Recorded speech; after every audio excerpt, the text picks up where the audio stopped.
बड़ी बहू वर्षा हर काम में बहुत तेज थी। वहीं छोटी बहू हर्षा हर काम आराम से करती। वर्षा को अपनी तेजी पर बहुत घमंड था।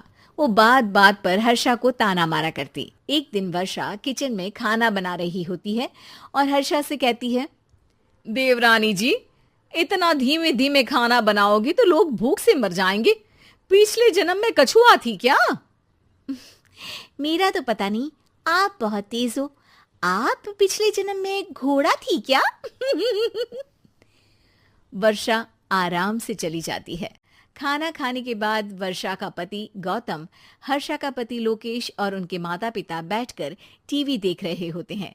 तभी सास कहती है, अरे रामायण लगा दो हर्षा। हर्षा धीरे धीरे चैनल बदलती है। जब तक रामायण के चैनल पर पहुंचूगी रावण मर भी चुका होगा। हाँ बेटा हर्षा, जल्दी लगा देना, राम भगवान के दर्शन कर लूं। जी लगा तो रही हूँ। इतना स्लो? सासू माँ इतने में तो अयोध्या जाके राम भगवान के दर्शन कराएंगी। सब वर्षा की बात पर हंसने लगते हैं। वर्षा हर्षा के हाथ से रिमोट लेकर रामायण लगा देती है। हर्षा बुरा नहीं मानती और वो भी हंसते हुए वहां से चली जाती है। एक दिन हर्षा खाना खा रही होती है। तभी वर्षा वहां आके कहती है, अरे कितना धीमे धीमे खा रही हो। इतने में तो शादी में 100 लोग खाना खा लेते।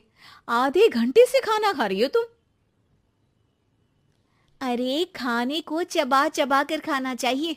हाँ हाँ, आप तो चबा के भी खाती हो और दबा के भी। अरे आपको मेरे धीरे खाने से दिक्कत है या ज्यादा खाने से? अरे आप धीमे खाओ या ज्यादा खाओ मुझे क्या, बस मैं ये कहने आई थी कि सुबह कुछ मेहमान आ रहे हैं, जल्दी उठ के खाना बना लेना, देर मत करना। साथ में बनाते हैं ना। तुम्हारे साथ बनाऊंगी तो स्पीड को 5वें गियर से पहले गियर पर ले आना पड़ेगा। अरे भाई, तुम्हारे साथ रहकर तो मेरी तेज रफ्तार पर भी असर पड़ेगा और मैं भी तुम्हारी तरह हौले हौले काम करने लगूंगी सब। ठीक है, मैं पराठे बना लूंगी और सब्जी बना लूंगी। आप चपाती बना लेना और दाल बना लेना। हाँ हाँ ठीक है, पर अलग अलग ही बनाएंगे।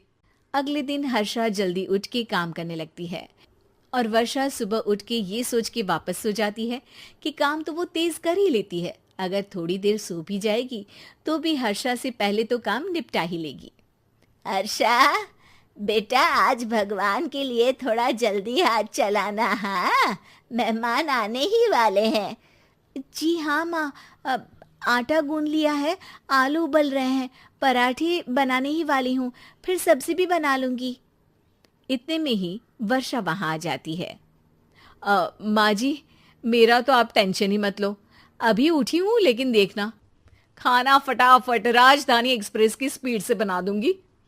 इतने में ही मेहमान आ जाते हैं। आइए आइए आइए, खाना बन ही रहा है, चाय बनवा लेती हूँ पहले आपके लिए। सास किचन में आती है। वर्षा, वो लोग आ गए, चाय बना दे जल्दी से।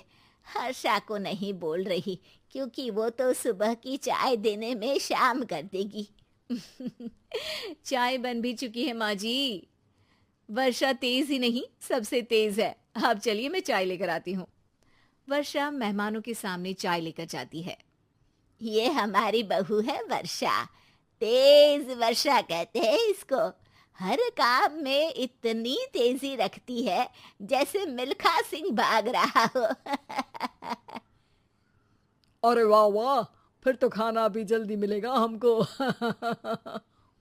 हाँ हाँ, आप चाय नाश्ता खत्म कर लेंगे, उसके पहले ही वर्षा जल्दी से स्वादिष्ट खाना भी लेकर आ जाएगी।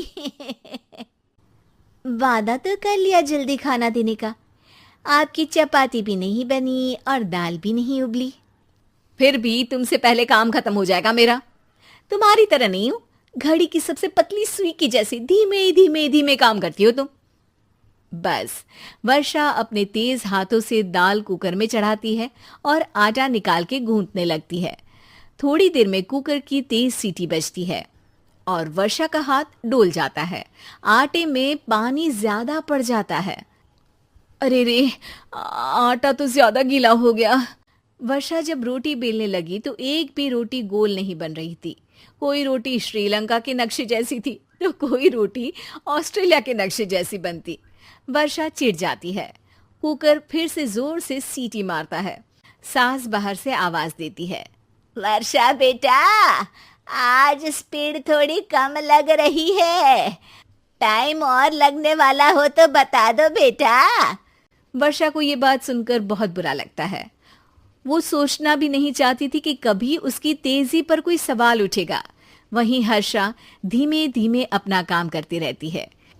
वर्षा दाल बनाते वक्त भी इतनी घबरा जाती है कि जल्दबाजी में दाल में नमक ज्यादा गिर जाता है। वर्षा का खाना फिर भी हर्षा से जल्दी तो बन जाता है और जब खाना मेहमानों के सामने लगता है तो सब हर्षा के खाने की तारीफ करते हैं। अरे पराठे तो कमाल की बनी है और सब्जी भी। बस दाल में नमक थोड़ा इधर उधर हो गया है। वर्षा को बहुत शर्म आती है और वो नीचे सर करके खड़ी रहती है। तभी हर्षा कहती है, वो ना मैं थोड़ी जल्दबाजी कर गई और नमक ज्यादा हो गया, पर पराठे तो वर्षा भाभी ने ही बनाए हैं, इसीलिए तो अच्छे बने हैं। वर्षा ने कभी नहीं सोचा था कि हर्षा के काम की इतनी तारीफ होगी, लेकिन वो उसका यश वर्षा को दे देगी।